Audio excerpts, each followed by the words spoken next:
But Lack of Jackie, social etiquette. it is, That's isn't what it it? is. Yeah. Mm. But do you think now, obviously, Gregor and I, me, frankly, more than Gregory by the looks of us, we're haggard old men. You two lovely young ladies, do you think that age, because at 50, I can look at a situation, not be hyped up in my own ego, and respond from a lifetime of experience? Do you think that's young people that are doing this, that are eager, No, Jackie? I think it's a mix. I'd Ooh. agree.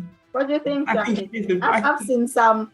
Yeah, old I think it is a mix. I think it's also who are their role models, who's teaching them that this is the norm and that this is the acceptable way to be conducting their own businesses, because those who've had, let's say, the more traditional upbringing with the if you've got nothing good to say, don't say anything at all. I don't imagine that they're the ones who are partaking in this kind of behavior online, whereas those that perhaps have been raised more as friends than the boundaries of adult and parent and child relationship, they don't really have these that moral compass that kind of says to you, okay, there's approaching a line, okay, standing on the line, definitely way over the line.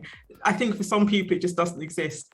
But when you're young and you're starting out in your career and you're excited and you're eager to move ahead, perhaps you just don't take that time. I think that's down to the culture of the organization you're working for, whether these are things that are part of their induction into their role, that there is this email professional etiquette that does exist, and because this company is aware of their reputation, they make the point to really educate their new recruits and their new starters on behaving, conducting themselves in a certain kind of way. Whereas those who, perhaps it is more of a numbers game, they just let them out and they let them loose, and that individual has to either learn the hard way when they are completely ignored and don't get anywhere near the sales that they're expected to get, or they cross paths with a mature, measured, experienced individual who actually says to them, this isn't the right way to behave, try this instead.